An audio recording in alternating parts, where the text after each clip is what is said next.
Isso foi em 1951. Havia uma cacimba no meio de uma mata onde o povo não ia buscar água, com medo de um lobisomem que aparecia por lá. Então, em uma noite de lua, acabou a água do meu pote. Eu avaliei a distância dessa cacimba e achei mais perto do que de onde eu costumava buscar água. Falei para o meu pai: vou na cacimba do lobisomem. Meu pai então me repreendeu: não vai, porque hoje é noite de lua cheia e você pode topar com o lobisomem. Eu falei para o meu pai: lobisomem é um homem igual a mim, só que transformado em fera, mas ele tem um saco e 2 ovos, igual a qualquer um, se tiver 3, é aleijado. Peguei minha peixeira que usava muito bem em caso de precisão. Assim peguei o cambão, coloquei as latas e fui até a cacimba do lobisomem. Não levei lanterna porque a lua ilumina com o dia. Cheguei na cacimba, enchi as latas e me preparei para voltar. Quando de supetão o lobisomem apareceu, mas ele era muito magro e feio, então falei: se quiser continuar vivendo, desapareça da minha frente. Então o bicho mudou e começou a crescer. Minha coragem sumiu, corri deixando o cambão com as latas de água. Corri feito alma penada no escuro da mata, tropeçando em raiz, espinho, pedra. O coração parecia um tambor batendo no peito. Só parei quando alcancei o terreiro de casa, ofegante, com os cabelos em pé. Meu pai estava sentado na rede, do jeito que deixei, fumando seu cigarro de palha. "Cadê a água, menino?"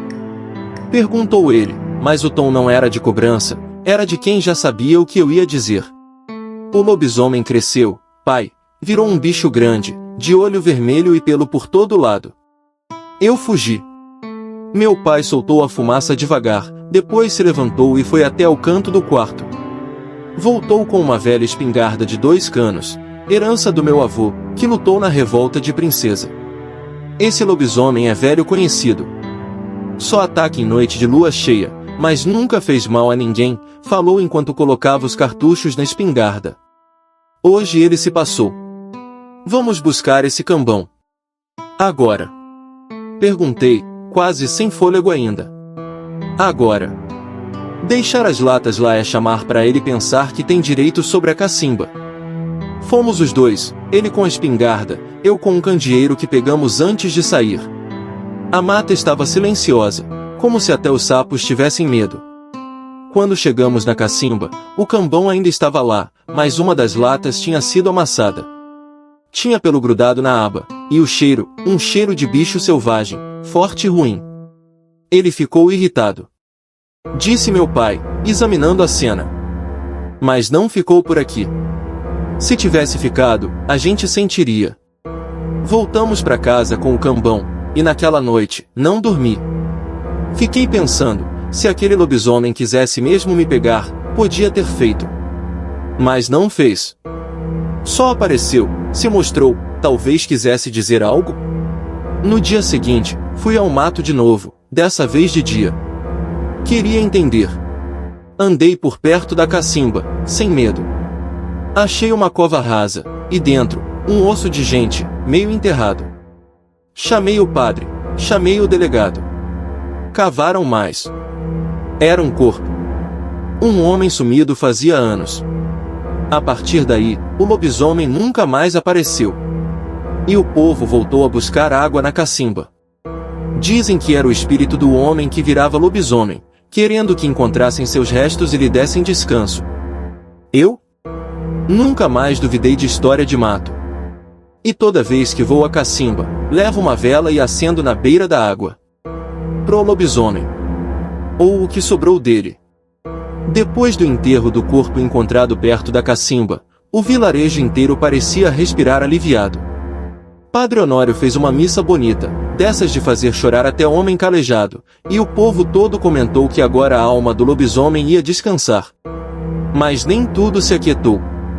Na semana seguinte, Dona Elzira, mulher de oração que morava no alto do morro, apareceu na venda do seu Amadeu dizendo que tinha visto a sombra dele rondando a porta dela de madrugada.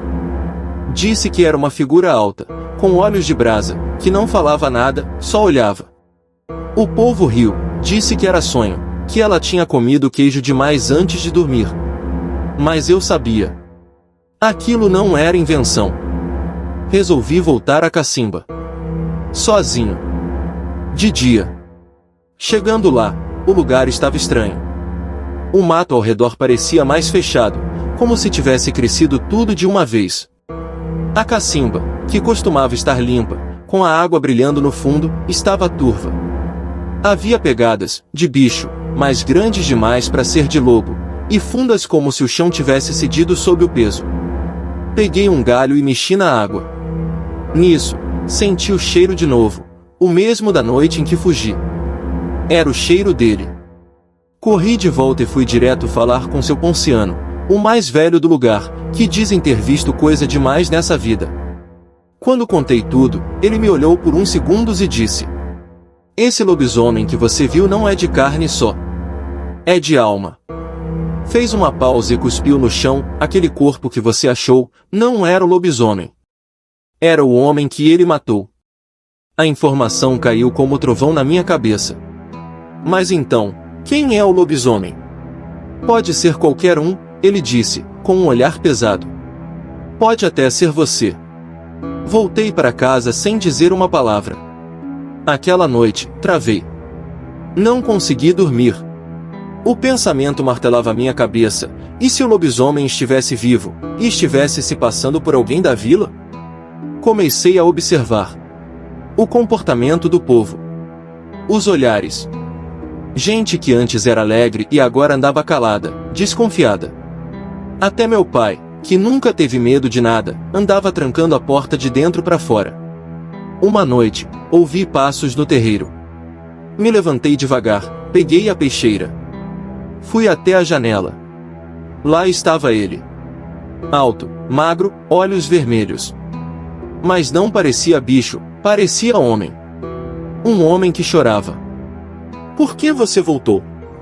Perguntei, sem saber de onde vinha minha coragem. Ele não respondeu. Só olhou para mim e apontou para a cacimba, lá longe, onde a lua batia forte na água escura. A cena era surreal. O homem lobisomem, com lágrimas escorrendo pelo rosto, parecia querer me dizer algo sem palavras.